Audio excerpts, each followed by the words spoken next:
and 1. Is Jesse ready? Okay. Thank you for joining the May meeting of the RTC Board of Commissioners. Mr. Chairman, staff is ready for you to begin the meeting. Thank you, Marion. Good morning. Larry Brown for the record. I'd like to call to order the May 21st, 2020 meeting of the RTC Board of Commissioners. RTC staff will begin with a roll call of the board members, introduce staff online, and touch on a few housekeeping items. Thank you, Mr. Chairman. Marion Dubois, Management Analyst for the RTC, for the record. I will be calling your name in alphabetical order. Please confirm your attendance as I read your name. Councilman Stavros Anthony. Here. Councilman Isaac Barone. Present. Chair Larry Brown. Present. Councilman George Galt.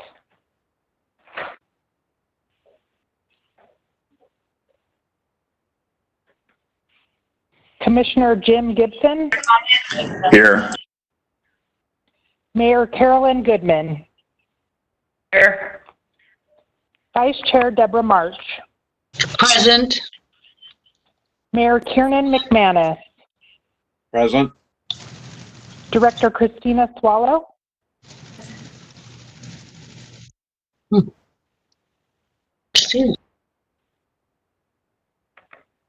Thank you. Also, please note that we have several RTC staff on the line for today's meeting. This includes Ms. MJ Maynard, CEO, Mr. David Swallow, Deputy CEO, Mr. Francis Julian, Deputy CEO, Mr. Mark Trosdahl, CFO, Ms. Angela Castro, Chief Strategy, Policy, and Marketing Officer, Mr. Greg Gilbert, RTC Outside Legal Counsel, Mr. J.P. Penuelas, Senior Director of Engineering, Mr. Craig Rayborn, Metropolitan Planning Organization Director, and finally, Ms. Eileen Pastor, Government Affairs Supervisor, will be reading public comments. As the chairman mentioned, I have a few housekeeping items to go over. First, please state your name for the record before speaking. Be sure to mute your line if you are not speaking, but please note that staff will monitor lines and mute any callers with background noise. Voting will be done verbally as a group, calling for ayes and nays. If there are no nays or abstentions, then the motion will carry. If there are nays, then a roll call vote will be required. In the event of a roll call vote, please wait for your name to be read to provide your vote. The chair will call for any questions or comments after an item has been presented. Thank you, Mr. Chairman. Thank you. We'll turn it over to Ms. Maynard. Thank you, Chairman Brown and members of the board. MJ Maynard, RTC CEO, for the record. The first item on the agenda is to conduct your first citizens participation period. As you know, on March 22nd, 2020, the State of Nevada Executive Department issued Declaration of Emergency Directive 006, which suspended the requirement to have a physical location for public meetings. So to allow for public participation, the RTC is accepting public comments via email at publiccomments@rtcsnv.com. Comments can be submitted to be read aloud or to be added directly to the written record. Ms. Eileen Pastor will read the public comments received by the RTC. Mr. Chairman. Thank you, Larry Brown. This is the first time set aside for public comment. Time's limited to comments on the posted agenda. Comments will be limited to the first 500 words, with the remaining words to be included into the written record. Do we have any comments? Thank you, Chairman Brown. Eileen Pastor, RTC Government Affairs Supervisor, for the record. There are no comments related to a posted agenda item. Okay, we'll close this portion of public comment. Moving on, Ms. Maynard. Thank you, Mr. Chairman. MJ Maynard for the record. Item 2 is to approve the agenda. Staff suggests taking items 47, 48, and 49, which are the budget-related items, out of order, and before hearing item 46, which is the Boulder Highway Multimodal Transportation Study. Otherwise, the agenda is in order and ready for approval. Thank you. With no comments or questions from board, entertain a motion. Motion to approve as amended. Heard the motion. All in favor, say aye. Aye. Aye. Aye. Opposed? Hearing no nays, motion is approved.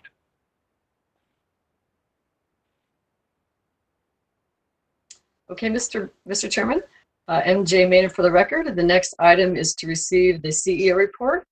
And I would like to start this month's CEO report by recognizing some of our essential workers who are committed to providing safe and reliable transportation, especially during these uncertain times.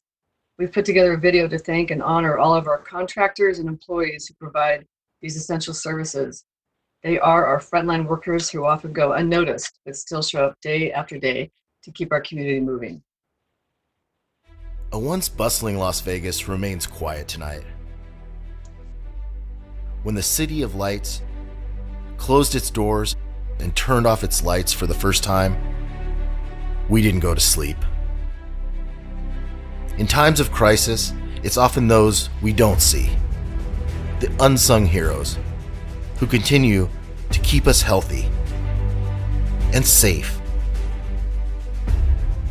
and make sure we have the essentials we need and even deliver to our doorsteps. The ones who will help us get through it. And now, more than ever, we're here for them.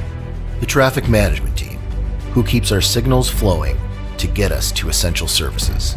The operators, who keep driving for us day after day. Those who ensure our seniors can get access to stores early in the morning and deliver groceries to our vulnerable population. The security officers, who continue to work to keep our riders safe. The maintenance and cleaning crew, who keep our buses running smoothly by day and spend their nights sanitizing the fleet. Our customer care agents, who are still waiting by the phone to provide assistance. And the bike share team, who always has bikes available to help us pedal our worries away. The lights are always on. Thank you to all essential employees who keep Southern Nevada moving.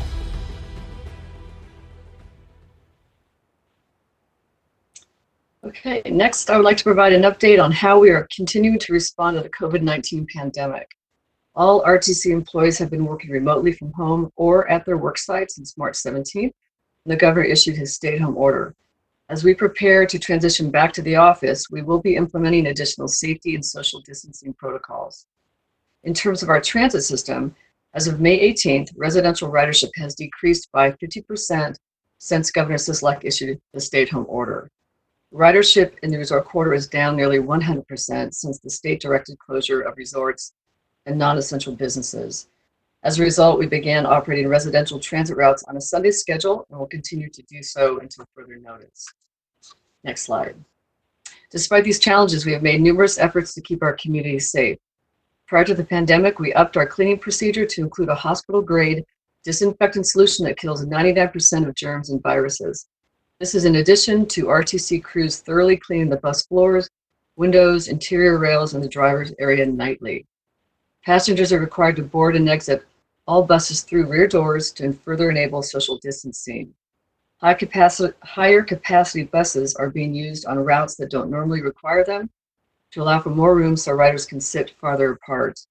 We've installed signage on seats that discourages close proximity seating on buses. And finally, we provide the drivers with face masks, face shields, gloves, and hand sanitizer. And we've cordoned off the area between the drivers and passengers to allow for an additional 6 to 8 feet of space between them. Next slide. With the sharp decline in paratransit trips, we were able to deploy drivers and vehicles to help 3 Square Community Food Bank's Senior Hunger Program. So far, paratransit drivers have delivered over 2,000 meals to homebound seniors in low-income communities. We also expanded service hours on all 12 of our Silver Star routes, which connect senior living communities to grocery stores, banks, and other essential services. Additionally, we added 2 temporary senior routes to help during this pandemic. With fewer cars on the road and nicer weather, many residents have opted to head outside on bikes. Our bike share program has exploded in popularity over the last 2 months. Prior to the pandemic, our highest monthly ridership on RTC Bike Share was in May of 2019. We beat that record in just the first 5 days of May this year. And we hit a major milestone this past Sunday, May 17th, when we had our 100th ride on the bike share system. It's been amazing to see people get outside and enjoy a healthy activity while still practicing social distancing. And since the governor's stay-at-home order went into effect mid-March, our traffic management team has monitored traffic on our freeways and roadways and adjusted operations accordingly. There's been a dramatic decrease in the number of vehicles on the freeways, from 21 to 54% on certain parts to as much as a 66% drop on I-15 at the state line. However, with phase 1 of reopening beginning Saturday, May 9th, we're beginning to see a slight uptick in freeway traffic. Comparing last week to the previous week, there's about a 2% increase among our different freeway count locations. Our traffic management team will continue to monitor the network and will adjust operations as necessary to ensure the continued flow of traffic. And Mr. Chairman and members of the board, this concludes the CEO report. Thank you, MJ. Okay, great. The next item is to receive NDOT Director's Report. Director Christina Swallow is on the line to give an update for NDOT. Thank you, everyone. It's good to be here. So as next slide. As I begin every presentation, I'm going to, in every director's report, I'm going to talk about safety first. And as you can see, our numbers are continuing to track below last year's numbers.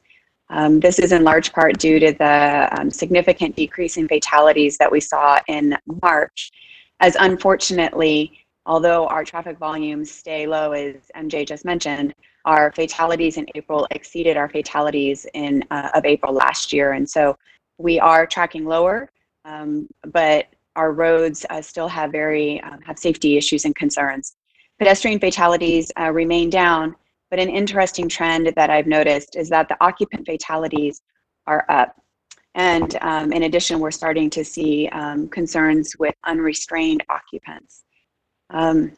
So in Clark County, crashes decreased by 16% from 60 in the first 4 months of 2019 to 50 during this same period this year.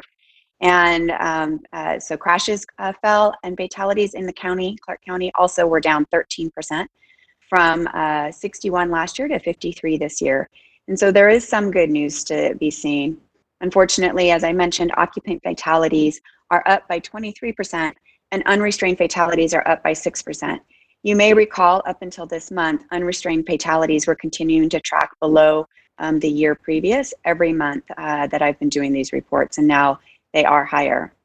Speed has been a factor. As volumes are down, speed has been increasingly a factor in the crashes that we're seeing. In late April in Las Vegas, 2 people unfortunately lost their lives after their vehicle lost control, hit an embankment, and rolled on Summerlin Parkway. Both the driver and the passenger were unbuckled and were thrown, and unfortunately died at the scene. NHP continues to report the unprecedented speeds across the state. If you follow them on Twitter, it's surprising how many people are not just speeding, but excessively speeding, with speeds regularly being clocked over 100 miles per hour. And although the roads are open and the volumes are down, we continue to ask drivers to be safe and drive responsibly. Our healthcare providers do not need to have anyone extra in their facilities at this point, nor do they need them at any time. And every fatality is one fatality too many. One positive note on safety is that we received notice from Federal Highways late last month that we, in Nevada, met all 5 of our safety targets for the 2014-2018 period. That's when we set the targets, our goal is to achieve them, and we did receive word that we did achieve them. So that's a good sign as we continue to track down. All right, next slide, please. COVID, I wanted to just provide a brief update on COVID. We are continuing to keep our projects on track and moving forward as we maintain all of the safety protocols for our team members and our contractors' team members. Our goal is to make sure everyone stays safe so our projects can continue having the positive economic impact they do on the community. So as we do this, we have our field crews are out there, they're social distancing, they're wearing masks as you can see in the slides, and they're transitioning the way they work to deliver the projects. We've also been working with stakeholders to try to figure out how to expedite projects where we can. Mostly the expedition is going to be reduced time and impact to the traveling public. So some examples that we're seeing is we partnered with the Las Vegas Valley Water District to get the water line installed on Tropicana ahead of a paving project that we have. This will avoid future pavement cuts and also help stage the work. We're allowing daytime paving hours on I-15 from Sloan to Pebble, which means paving temperatures will be met earlier and allow the project to be expedited by 2 weeks. And our maintenance division is allowing mainline striping and sweeping operations on I-15 and I-80 during weekdays. Just a few areas where we're using the lower volumes to help expedite our projects and our program. We know that summer is here, and as a result, and Memorial Day is just this weekend, and so we know a lot of people are looking to spend time outdoors, maybe get some respite up at Mount Charleston. We'd like to remind everyone that many of the sites on Mount Charleston remain closed with limited services, restrooms, or trash removal, and advise folks to check before on facilities being open before they head up to the Mount Charleston. Next slide, please. You may have heard, you may have felt the earthquake last Friday. It was centered approximately 20 miles southeast of Mina, about an hour north of Tonopah. A 6.4 magnitude earthquake occurred. It did cause pavement damage to 95, which resulted in us closing US 95, a critical corridor between the two major urban areas of our state for most of the day. The crews got out there. They were able to identify the most significant areas for repair. You can see here there was one area that we had to do a full pavement replacement. The differential offset of the pavement was up to 5 inches at that location. So they quickly removed the asphalt and placed new asphalt. We will have an emergency project coming out later this summer to address that location, as well as several other locations along the corridor. There are 3 locations in total that we estimate we will need to repair, and are hoping that the continued shaking in the area doesn't increase the damage. Next slide, please. And for my last slide, I just wanted to celebrate a little bit. This last month, our bridges were ranked by the American Road and Transportation Builders Association, ARTBA, as amongst the best in the nation. In fact, we were tied for first with Texas. We, for the past 6 years, have been either first or second consistently with Texas as the best bridges in the nation. Only 1.3% of our bridges are structurally deficient, and that's compared with a national average of 7.5%. And structurally deficient bridges are not necessarily unsafe or dangerous, but rather these bridges become a priority for us for corrective measures, and sometimes may need to be weight posted to restrict the weights of vehicles driving over them. As I've mentioned before, we inspect the majority of our bridges, including city and county maintained structures, every 2 years. Bridges with more extensive deterioration are inspected more often, and some newer bridges are inspected every 4 years. But our focus, as always, is on keeping everyone safe and connected on the transportation system throughout the state. And that concludes my report.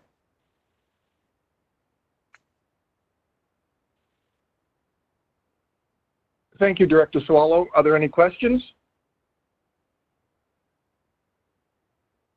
Ms. Maynard? Thank you, Mr. Chairman. The next item is to approve the consent agenda. This consists of items 5 through 45 and can be taken in one motion. Mr. Chair, I move approval of the consent agenda. This is Jim Gibson. There's a motion.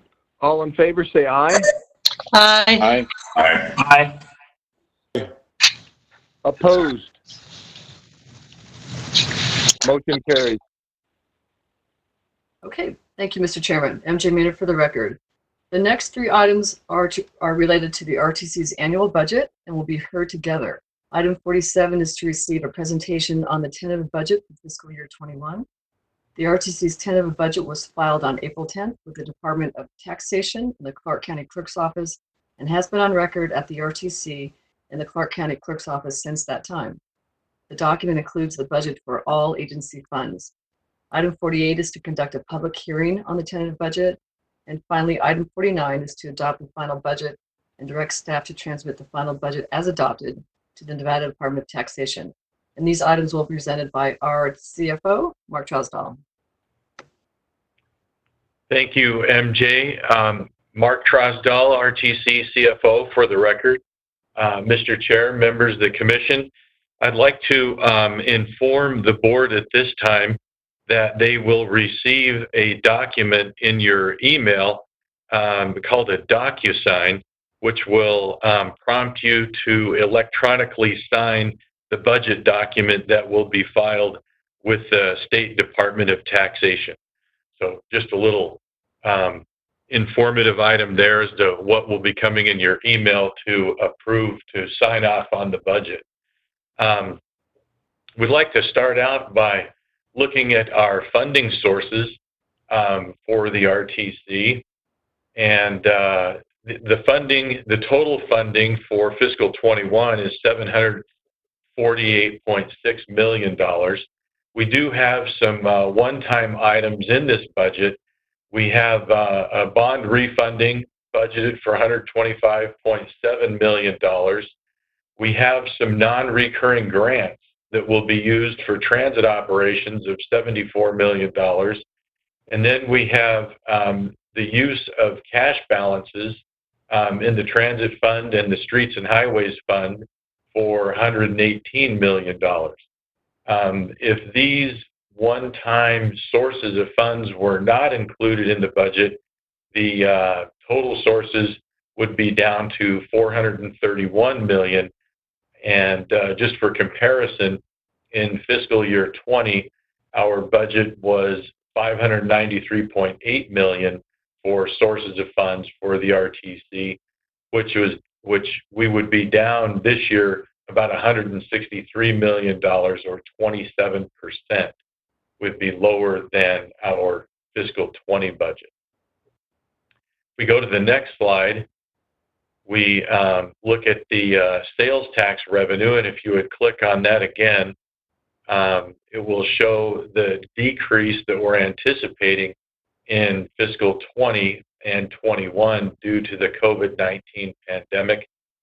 We're projecting now a 9% decrease for fiscal 20. Through February of 2020, pre-pandemic, we actually had a year-to-date increase in sales tax of almost 7%. So now we're projecting a 9% decrease in fiscal 20, a $21 million decrease, and a decrease in fiscal 21 of 19%, or $38 million more. Our total decrease from fiscal 19 to 21 is a 27% decrease, or $59 million decrease. We are anticipating a recovery after the pandemic. You can see that we've included history back to the 2008 through 2010 recession, and you can see there that it took about 5 years for the economy to recover, for our sales tax to recover, and in our projections for the future, we're also anticipating about a 5-year recovery in sales tax. Next slide, please. So looking at just the transit operating revenue, you can see that we are budgeting $244.5 million. Last year for fiscal 20, or for our tentative budget this year before the pandemic hit, we were budgeting $285 million. There's a few, as I mentioned earlier, a few one-time things in our budget for transit that consists of the CARES Act. We're anticipating using $52 million of CARES Act funding in fiscal 21. And then we're also using some 5307 grant money in fiscal 21, $22 million. We normally use this 5307 formula grant money for capital in the transit fund, but we're going to redirect some of that capital. We're going to redirect that funding for operations due to the decrease in revenue and sales tax, and also our fare revenue. You can see that we're budgeting fares at almost $40 million in fiscal 21. The CARES Act and the grant funding is wonderful for helping us with our budget issues for fiscal 20 and 21. We do anticipate receiving $112 million in total for the CARES Act. We anticipate using about $60 million of that in fiscal 20, and as I mentioned earlier, about $52 million in fiscal 21. Next slide. Now we look at the other portion of sales tax that goes to the Streets and Highways program and the Department of Air Quality. Here we're budgeting $40.7 million in fiscal 21. Our tentative budget before the COVID pandemic was $60.3 million. Next slide. And like sales tax, we are anticipating a large decline in our revenue for motor vehicle fuel tax. We're projecting fiscal 20 to have a 15% decrease, or $11.3 million, and a 33% decrease in fiscal 21, or $20.3 million. Our total decrease from fiscal 19 to fiscal 21 would be a 43%, or $31.6 million decrease. Next slide, please. And the percentages for our fuel revenue indexing program are consistent. We're looking at a $13.9 million decrease in fiscal 20 in the FRI1 revenue, and a 33% decrease in 21, or $25.5 million compared to 2019. The total decrease from 19 to 21 is $39.4 million. Next slide, please. The fuel revenue indexing 2, or extension, that was passed in November of 2016 was scheduled to grow just a little bit. We are going to have an adjustment in the fuel tax rate of increase of 2.1% effective July 1. That increase, anticipated increase in revenue due to that increase in the rate of tax, will be offset by the projected decrease in the gallons sold. So it'll be pretty close to flat revenue for fuel revenue indexing 2. Next slide, please. And the as MJ mentioned in her report, the ridership it has significantly dropped for the general market and the strip corridor. Our fare revenue has a corresponding decline. We do have a budget. We're budgeting a decrease in fiscal 20 and fiscal 21. You can see those are quite steep. Still, for the general market, we are projecting a 16% decrease in fiscal 21, and our total decrease from 19 to 21 in that revenue is about 34%. Our strip corridor revenue projection is a 37% decrease in fiscal 20 and a 40% decrease in fiscal 21. As MJ mentioned, the ridership and activity on the strip has basically come to a halt. Next slide, please. So now we'll look at the expenditure side of our budget. If we could go to the next slide, we will look at our total funding uses. You can see the capital outlay is our biggest funding use here at $256 million.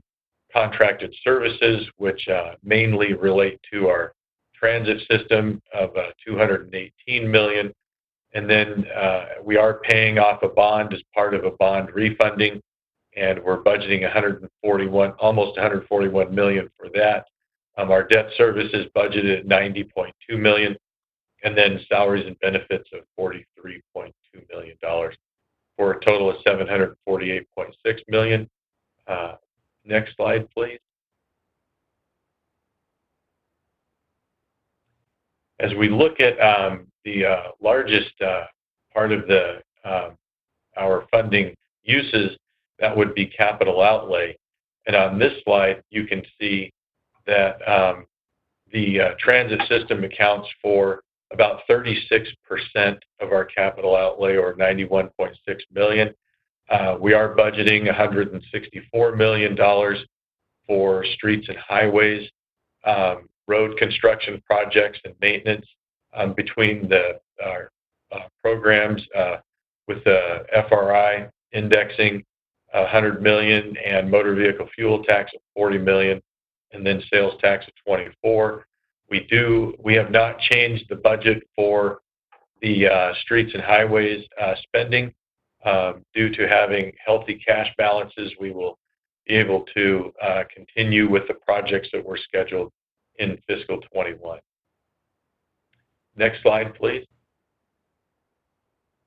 And so we look at the budget for transit capital, and we are budgeting $91.6 million, which before the pandemic, we were budgeting $132 million.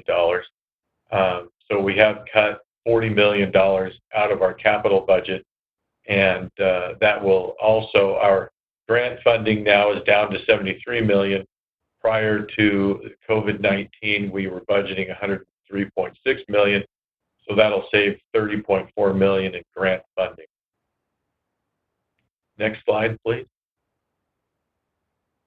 And so now we look at the transit operating expenditures for fiscal 21. You can see that contracted services make up the majority of those expenditures at 86.1%, and salaries and benefits are about 8%, and then transfers to our administration fund are 5.9%, or $11.8 million. We have budgeted $228.5 million. The tentative budget prior to the pandemic was $262 million. Next slide, please. So our biggest cost in the transit fund is our contracted services for our fixed route service. You can see here that we're projecting a lower expense due to reduced ridership and demand. We cannot reduce this cost as much as ridership due to social distancing, and so we can, as was mentioned earlier, that service is down to a Sunday schedule, or about 85% of what that normally was. Next slide, please. We do anticipate the paratransit activity to continue to increase once the pandemic is over with. We think there's going to be a lot of people catching up on their trips to essential services and catch up with doctor appointments and going out more frequently. And as a reminder, those trips come with a cost of about $33 each. Next slide, please. So this is kind of the culmination of our budget story for fiscal 21. As we look at this slide labeled structural imbalance for streets and highways, you can see here that we anticipated revenues pre-COVID at $405 million. Our revenue decline is $60.4 million. So our estimated revenues post-COVID are $344.6 million. And so our expenditures at $405 million, that calculates to a structural imbalance or deficit of $60.4 million. And on the next slide, we'll show how we resolve that, or first we'll define our structural imbalance. And that is basically when our revenues are less than our expenses, we have a structural imbalance. And then if we can use one-time resources to solve our structural imbalance, but then if we continue to use those one-time resources, we will actually exhaust those one-time resources and then have to make significantly more reductions in service in the future. So if we look at the next slide, we'll see how we resolve that 60.4 million structural imbalance for the streets and highways funds.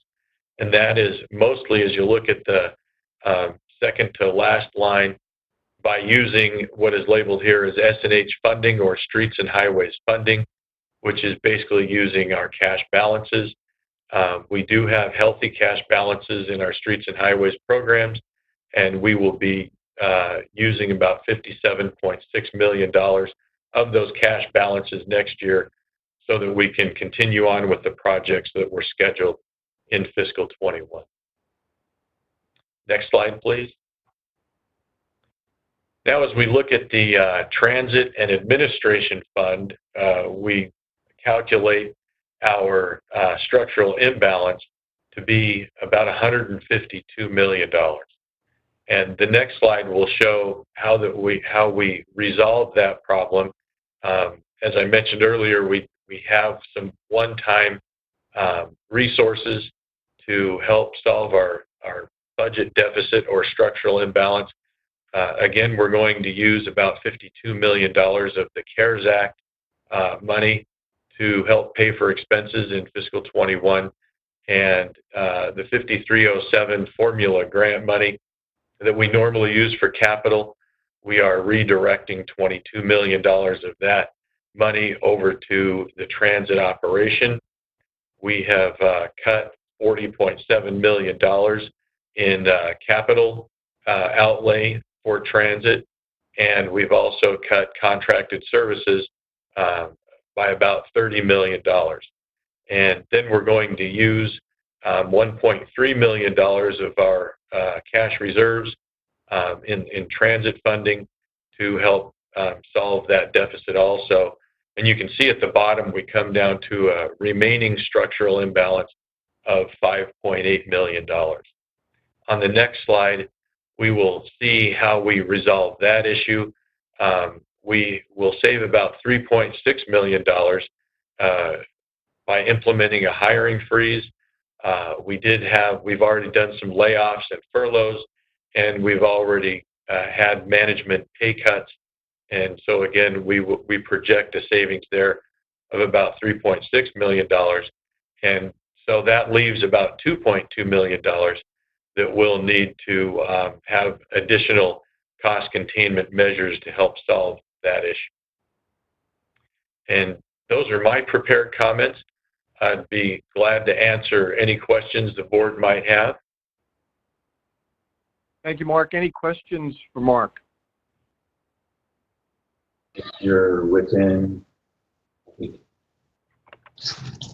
miles of the highway.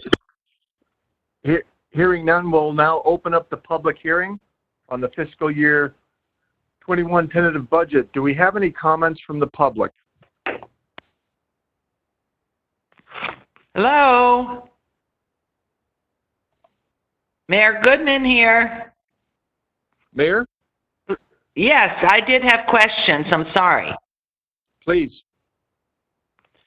Okay, actually, Mark, I had 3.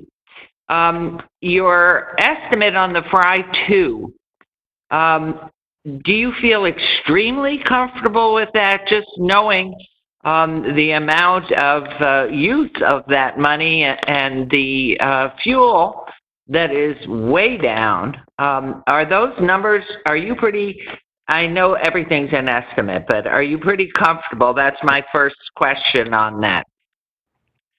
Yeah, what we've anticipated is quite a hit in activity for fuel tax altogether, with the large number of layoffs in our community, people not going to work, being laid off, and then a lot of people who are now telecommuting or teleworking and not commuting to work. And then also a big part of our use of fuel is our visitors from surrounding states. California, that represents 40% of our visitorship. And then Arizona and Utah, they are not driving in to visit Las Vegas. They're not fueling up to leave Las Vegas. So the consultants that we work with, Hobbs, Ong and Associates and Jeremy Aguero, Applied Analysis, have helped us with these estimates. And they, like you say, they are estimates, and it would be wonderful if our estimates are low. We will be glad to see if those numbers come in higher. Well, and my concern was I think they're going to come in lower, of course, because the cost of fuel is down as well. So it's a double hit. That was my first question. So I'd almost like to star that, keep an eye on. Could you just, in a brief manner, discuss your capital outlay reductions? What have you done in that area? That's my second of three questions. Oh, glad to answer those. What we've done there is we've cut the purchase of 10 60-foot buses for $9.6 million. We were also, pre-COVID, looking at experimenting or doing a pilot program with two 40-foot battery electric buses, and we've cut those out of the budget for $2.4 million. And then we had a bollard pilot program and additional shelters we were going to install for $4.9 million. We cut those out of the budget. We've also delayed a few projects in the budget, and one was a fare collection system. We're delaying that one, and that will save $5 million out of the fiscal 21 budget. We've delayed our Phase B CNG fueling equipment, and that'll save us another $3 million. We've delayed some transit equipment that consists of radios and cameras, and that will save $4.3 million. And then we have a fixed route scheduling software that we're delaying that into the future a little bit, and that'll save us $3.3 million. We've also had a bus wash at the SMF, or Sunset Maintenance Facility bus yard. We're delaying that a little bit, and that will save us $1.5 million out of the fiscal 21 budget. And those are really quite remarkable, that amount that you saved.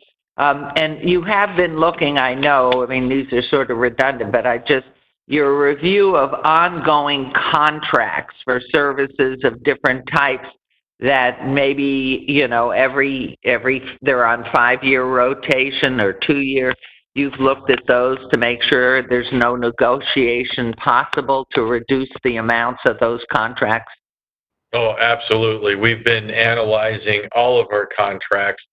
We've actually canceled about 6 contracts, and we've reduced our use of services in many of the contracts to reduce our budget. And yes, absolutely, as we talk to our vendors and service providers, we do negotiate with them to reduce the contract or the amount they charge. Okay, so like there's a bell on each one of them that are just recurring annually or on a rotation over years. Those have every one of them looked at in a microscope, yes? Correct. Okay, and one last thing. Going forward, having not seen anything like this ever before, what is the process going forward for reporting back to the board? Are you going to, obviously you'll be looking at it all the time, but is this, and maybe this is for Mr. Chairman, what is the plan? A quarterly report back as to how we're doing, or a monthly report back, and where we're seeing more red flags or we're seeing green flags? Could you make some comment to the reporting future, please? Oh, absolutely. We are very willing to report back to the board at any interval that the board desires. As we see the actual revenues come in, we can come back to the board with reports for actual results and let you know where we stand at any time during the fiscal year. Well, if I could, Mr. Chairman, could we please have a conversation, or you have a conversation with the executive board and get back to us when we might be looking at those reports. Absolutely. Very good suggestion. I would think at least on a quarterly, maybe even more frequently, Mark. But we can certainly talk about that, MJ, with your senior staff, and then create a board agenda item. Will do. Thanks, Mr. Chairman. And it's a great report and so thorough. And just to, on whatever basis Mr. Chairman and the Executive Committee and our manager deem as best, to compare to the numbers that we've got, 1 budgeted, 2 projected, and then 3 what is on that timeline. I think that would be very helpful. Thank you, Mark. Thank you. Very good. Thank you, Mayor. Thank you, Mark. So we have opened up the public hearing. Are there any comments from the public? Thank you, Chairman Brown. Again, Eileen Pastor for the record. There are no comments related to the budget. Okay, we'll close this portion of public hearing for the tentative budget and accept a motion to adopt the final budget for the fiscal year 2021 and direct staff to transmit the final budget as adopted to the Nevada Department of Taxation. That would be my motion. Mrs. Deborah? There is a motion. All in favor, say aye. Aye. Aye. Aye. Aye. Any opposed? And that motion carries. All right, thank you, Mr. Chairman. MJ Maynard for the record. Item number 46 will be introduced by Deputy CEO David Swallow.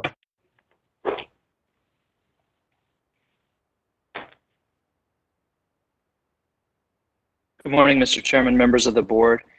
Thank you again. This is David Swallow, RTC Deputy CEO for the record. Item 46 is to accept a final report on the Boulder Highway Multimodal Transportation Investment Study, which is included on the Unified Planning Work Program, or UPWP. This was a 3-year-long study to determine the level of community support and desired design outcomes for the Boulder Highway 15.3-mile segment between Charleston Boulevard and Wagon Wheel Drive. It was a partnership with the Nevada DOT, the cities of Henderson and Las Vegas, Clark County, and other key stakeholders. Mr. Craig Rayborn, Director of Metropolitan Planning Organization for the RTC, will provide an overview of the project for the board. Craig? Thank you, David. Good morning, Chairman Brown and Commissioners. For the record, I'm Craig Rayborn, Director of the Metropolitan Planning Organization for the RTC. I'm here today to present you the final report of the Boulder Highway Multimodal Transportation Investment Study. And as I start this update, I just want to acknowledge the funding partnership that we had with Nevada DOT for this project. That was critical for the success of the project. Next slide. So as a quick reminder, the purpose of this study was to develop a plan for Boulder Highway that would ensure safe travel for pedestrians and bicyclists, enhance safety for vehicles and drivers, facilitate and support economic growth and activity, continue to support the transit culture and the large number of transit users, and then generally just provide for the reliable movement of people through and across the corridor. So in order to take into consideration the unique attributes of the 15+ mile Boulder Highway corridor between Wagon Wheel Drive in the south and Charleston Boulevard in the north, we broke the study area into 6 distinct segments. So we worked with key stakeholders along the corridor and in each of those segments, including businesses, property owners, community and safety organizations, law enforcement, and of course, your planning and public works staffs over more than 2 years to look at the issues, the priorities, and the solutions for the corridor in each of those segments. So engaging and working with stakeholders in the community was a critical part of the development of this plan. Our first round of engagement included a survey asking for specific issues and priorities from the community and stakeholders along the corridor. 1,700 individuals responded with their suggestions as to what we should focus on for improvements. And then we followed up with a second survey for folks to review the draft concept plan. And we heard from more than 1,900 individuals on that survey. And approximately 80% of them approved the concepts that we had developed at that point. And then for the final plan, what you're seeing today that included the implementation phasing and costs, we did not conduct another survey like those previous ones because the details of the plan were already very similar. But instead, we invited open comments on the plan from all of the previous participants in the process. And we received more than 500 general comments with an 87% approval of the concept and phases. So the result of the study is a roadway cross-section that includes a few core elements. First is the center of the roadway, or what we call the through realm, which includes 2 vehicle lanes in each direction and space for center running transit. And then there are multiple options for the pedestrian realm, which, really the pedestrian scale realm. So depending on the characteristics of each segment of the corridor, things like land uses, commercial activity, or the character of nearby buildings, the most appropriate options have been recommended throughout the corridor for each of those segments. So in this image here on the right, you can see one option that includes a frontage road, essentially a third traffic lane for business access, but also a 2-lane multi-use path and a sidewalk for pedestrians. And then on the left, you can see the pedestrian realm includes a wider sidewalk, a linear park, a 1-lane multi-use path, and then greater separation from the primary travel lanes. So you can see there are a fairly wide range of options that are available. So, yeah, thanks. We've broken implementation into multiple phases that are designed to be, logical and sequential. But the plan is also flexible, so the jurisdictions can choose to implement more of the plan more quickly. But again, those decisions will depend on the jurisdictions. So early action items include those improvements that can be installed relatively quickly and at low cost, while also creating the largest safety and mobility benefits for the corridor. So these include temporary striping and side running access and multimodal lanes. And then phase 1, or the complete streets phase, is where the sidewalks would be widened. The jurisdictions would determine whether the pedestrian area should include the linear park or the low-speed access lane, or exactly what those details need to be. And also improved lighting and signage would be added. And then the final phase of the concept adds some of the real permanent elements, including bicycle lanes, the center running transit infrastructure, really bring the vision to completion. Let these go through, and then, right, okay. And this is just another rendering of the final concept that we've shared before. So next slide. So we anticipate that full implementation of the plan will cost about $145 million for the 15.3 miles, or just under $10 million per mile. The plan does maximize the use of current infrastructure to keep costs down while making these improvements. So if there's a freshly improved segment of the roadway, we tried to factor those in to these estimates. Next slide. Okay, so after reviews from the staff at your local agencies, we finalized the report last month, and we're providing it to you today. After your acceptance of the final plan, we will have it posted at rtcsnv.com/Boulder Highway. So the report will also be provided to the cities of Henderson and Las Vegas, as well as the county. And then from there, each jurisdiction can implement as appropriate for their communities. In fact, the city of Henderson is already moving forward with design on the segments within the city boundaries. And that concludes my report, and I'm available to answer any questions that you may have. This is Deborah March, Chairman. Please. Thank you, Craig. I appreciate your presentation. And as you said, Henderson is committed to this new design. You know, we initially, I think, became involved because we recognized how dangerous the Boulder Highway was and how many deaths there were on the Boulder Highway, whether by pedestrians or in vehicles. And so our commitment is to make this a safe corridor, but also to make it user-friendly for businesses and for transit in the future, and you know, making it much more usable. I think obviously the life of Boulder Highway has changed over the many years, and to see it maybe take on a new life and see significant investment along that corridor with commercial investment as we create places where and nodes where that can occur, I think that'll be very valuable. And two, as we're looking at the alignment of I-11, this creates another option for folks who maybe are wanting to get off the I-11, going through the Henderson area and down into the county and into the city, to be able to appreciate the improvements that are along that corridor as well. So thank you very much. Thank you. Thank you. Any other comments from the board? Hearing none, we'll entertain a motion.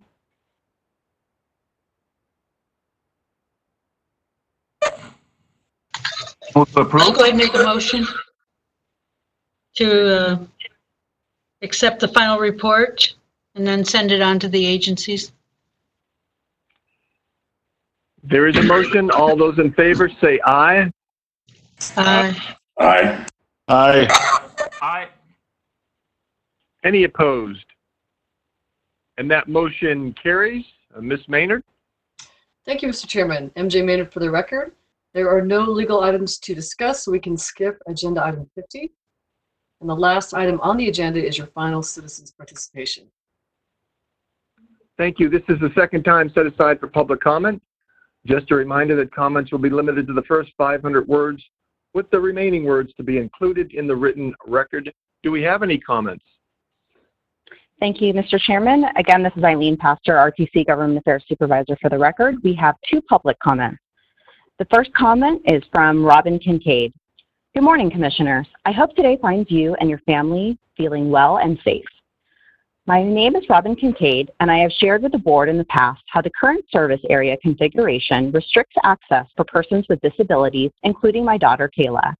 I have been speaking to the Commission for the past 2 years, and I still cannot obtain the process used to either determine the fixed route or open the inlet areas used by RTC so that there is access to post offices, churches, appointments, schools, and other essential services. Asking the RTC administration staff for this process has been frustrating experience with no response. I urge the Commission to consider the following. Explore a premium rate for paratransit services beyond the federally required minimum service area. Conduct a cost-benefit analysis to assess charging a premium rate for demand response transit service that beyond the current paratransit area. Certainly, we all recognize that we are living in unprecedented times and look forward to Las Vegas businesses beginning to open again and getting people back to work. We appreciate the Commission continuing to consider this request and look forward to seeing this issue on a future agenda. Thank you. The second comment is from Stephanie Versnick. Good morning, Commissioners. My name is Stephanie Versnick, and I'm speaking before you for the 27th time. I've been asking this Commission to expand the service area in this community for 2 years and 3 months. As we continue to go through this pandemic, we are beginning to see what our new normal could look like. I know that this is an incredibly challenging time for our community. The safety of everyone's lives is a #1 priority. We have so many heroes on the front lines who continue to go to work every day. My deepest appreciation to the paratransit drivers who continue to provide transportation to people with disabilities. Transportation is an important part of people's lives, especially when sometimes public transportation is the only option they have. My son continues to be on the front lines also. He is considered essential and continues to work at the commissary 5 days a week, 8 hours a day, making sure our military families have groceries for their families. He continues to go to work wearing a mask. What a different world we live in today. I am picking him up at the library and driving the 7 minutes to bring him home. We are practicing all the guidelines of the CDC to stay safe, and I know the commissary has extra measures in place to keep their employees safe. My son is a federal employee and has been employed at the commissary for 18 years. I am asking this commission to develop a reasonable premium service plan option for people who live outside of the service area. I would like to have the option to pay a reasonable premium price to receive transportation for my son. I would like to have my son brought directly home from the commissary. Ultimately, my goal for the last 2 years and 3 months is to have this commission approve expanding the service area to meet the needs of this community. I would like to believe that in the extremely near future, that will happen. Stay safe, everyone. Thank you. Mr. Chairman, that concludes the public comments. Thank you. And if there are no other additional comments from the board, we'll close this item. And thank you all. Be safe. This meeting is adjourned.